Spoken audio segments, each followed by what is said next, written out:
Hello everyone and welcome back to Love English. I'm Sabrah and today we're going to be learning the beautiful British accent. Now we're going to be learning a modern RP or standard Southern British accent, which is actually quite different to a traditional RP accent. If you want to learn more about the traditional RP and how they're different, click this video up here. But first of all, let me say Happy New Year to one and all. I hope 2025 is treating you well so far. So we're going to be looking at the British accent in 10 words.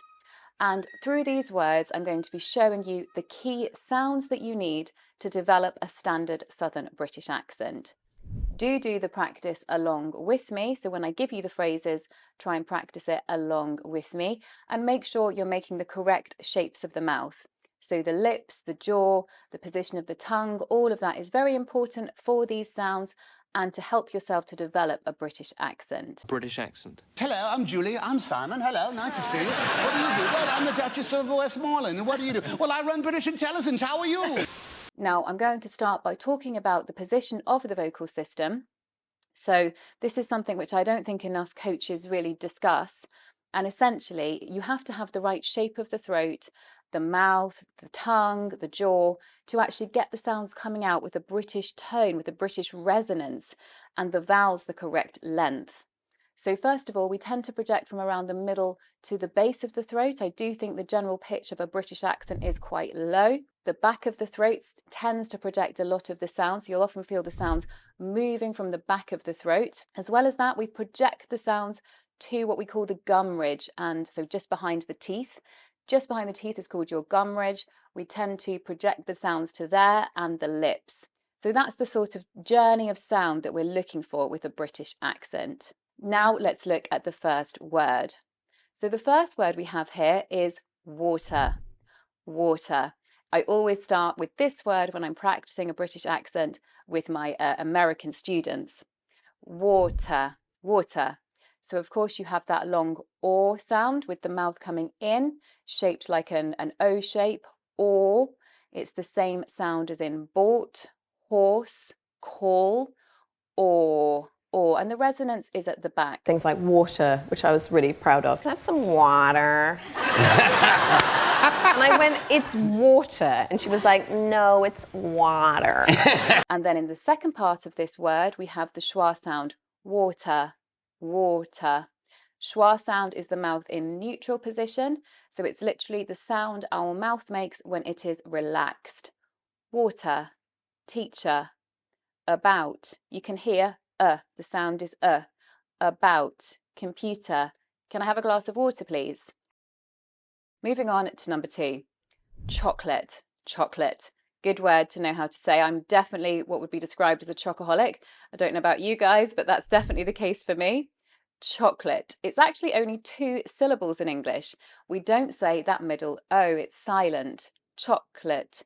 And it's not late, so don't try and read it phonetically. The L-A-T-E suffix there is not late. It's said as lut. Chocolate, chocolate. There's chocolate and peppermint. Now, a tip for Americans is to keep your O sound short. You will often say this one a bit longer and also a little bit higher. Chocolate, chocolate. But for us, it's lower. Chocolate, chocolate. Can I have some chocolate, please? What's your favourite kind of chocolate? Right, number 3. Lots of my students hate this word and we have to spend quite a while working out how to say it. World, world. Now this has long the same as in first, girl, heard. In the world, in the world, in the world. You can write long in many different ways. It has a variety of different ways that it can be represented in the spelling. Word, first, heard, girl, reserve, murder. It's a long sound, world. Now, it gets even trickier with this word though, because we have the dark L. Dark L is made by, basically the tongue has to sort of make a kind of V shape in the mouth. If you imagine my hand is your tongue, the tongue has to still come up to touch behind the top teeth. That's what the tongue does when we say L, like love and light. But with dark L, so after a vowel sound, we will have a dark L, like in call and ball. So we have the dark L coming after a vowel sound. Now the tongue does this, so the back of the tongue comes up at the same time as the front of the tongue coming up. So it will be world. So if you find yourself not saying this word correctly, try to feel that the back of the tongue is coming up, and that's when you know you're making dark L. World. You can also try call, cool, ball, world. Which countries have you visited in the world? Right, the next one we have is grass, grass. And you may think, oh, that's an easy one to say. But actually, I'm teaching you this one to teach you the long R sound. Grass, like in glass, brass, task, father. Usually it is represented with one A, okay, just one A. But it can be represented AR, like in bark and dark. But essentially this sound, again, it's a long one in British English. Task, grass, bath. Now, the interesting thing about this sound is that in the north of England, so probably from the Midlands up, they will say it short. They will say grass, bath, task. Welcome to yet another series of Taskmaster, Taskmaster, Taskmaster. But for us, in the standard Southern British accent, we say it long. Grass, bath, castle, So you want to be lowering your jaw, and you want to be opening the mouth a fair bit, really, to get the sound out. Bath, glass, dark. And also you want to keep your tongue quite flat. So you should feel really not too much movement in the tongue, but the pitch is low. The sound generates from right down here. So you're making it correctly when you can feel movement or vibration here in the vocal cords, okay? Bath, grass, dark. Of the vast ocean. Vast, vast. In England, because of all the rain, the grass is very green. In England, because of all the rain, the grass is very green. I'll also give you a funny little anecdote about the R sound. So basically, when they used to teach the RP accent, so elocution used to be quite a big thing in the 19th century, 20th century. So if you didn't have a classic RP accent, or if you didn't speak properly, you could go and get elocution lessons. So somebody would instruct you as to how to say all the sounds correctly, a little bit like I'm doing with you now. However, their methods were slightly more, let's say, medieval or intense.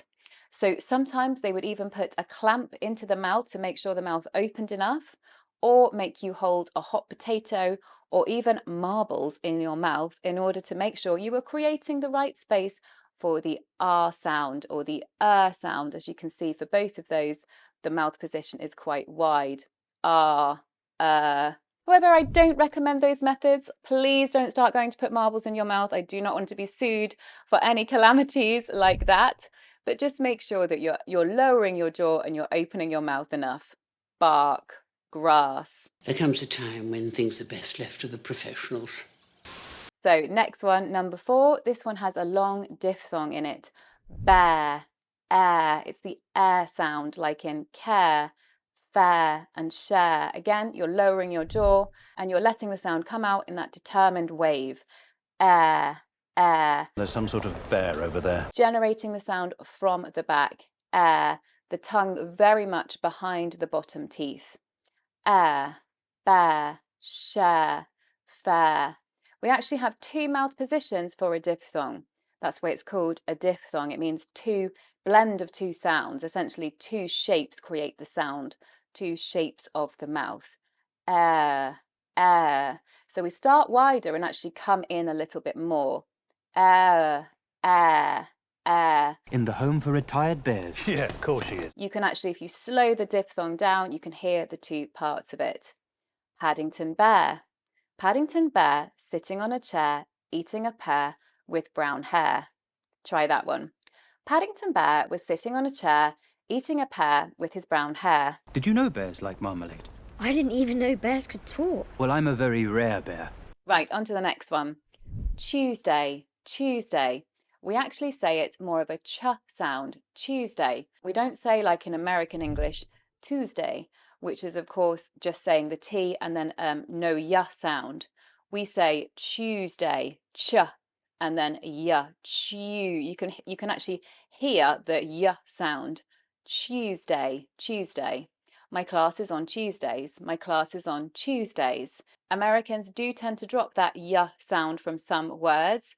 So for example, you guys would say news, we would say news, nya, news.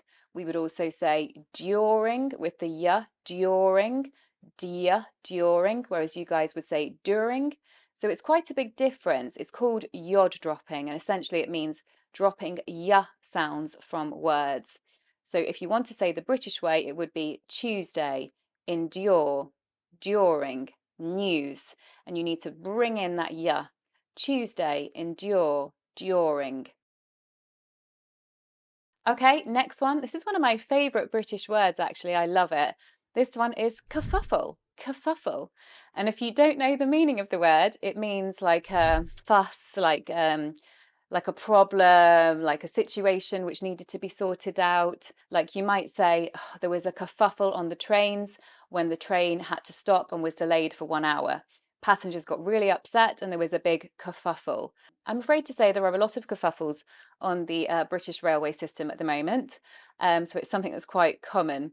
Now, the pronunciation, it's kerfuffle, kerfuffle. Now, it starts with a schwa sound, k, and then moves into an So I want to teach you the difference between schwa, and which is with a more open mouth and it's a louder sound. Schwa is very lazy, very quick, very relaxed. K, f.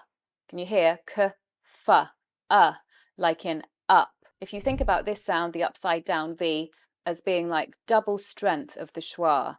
Kerfuffle, kerfuffle, up, come, money.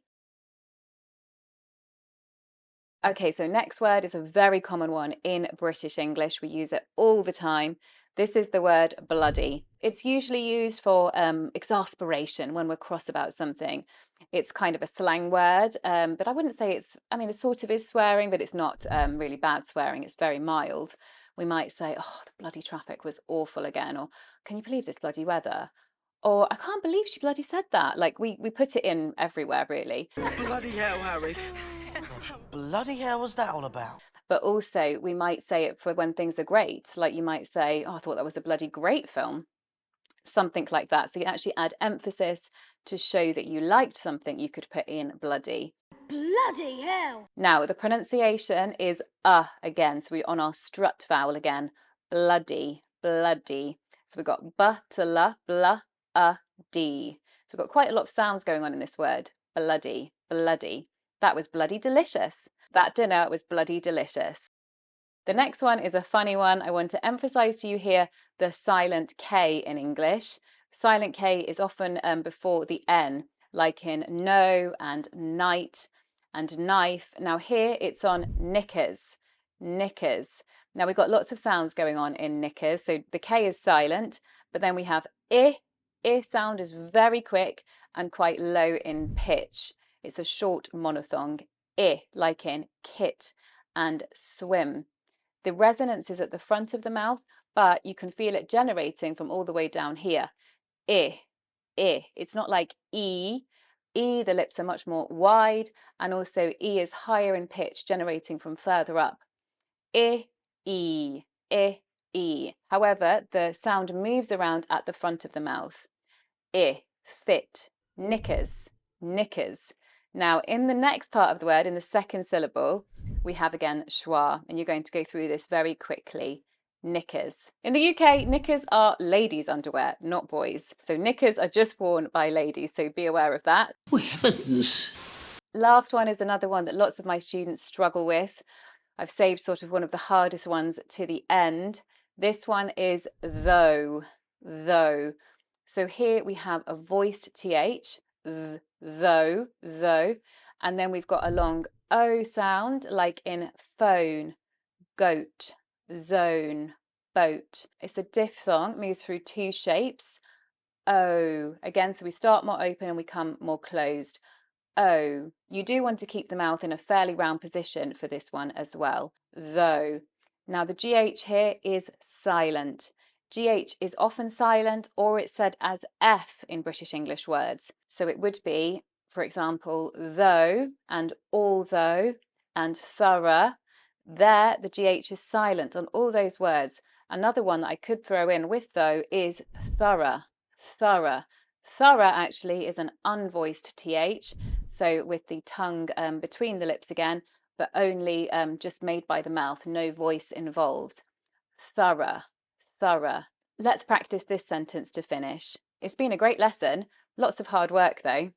It's been a great lesson, lots of hard work though. Right everyone, I really hope you enjoyed this lesson. Do practice all these vowel sounds along with me. And remember, if you want voice coaching or British accent coaching work, you can email me. The email is down in the description box below. Have a fantastic rest of your day and we'll see you soon on Love English. Bye bye.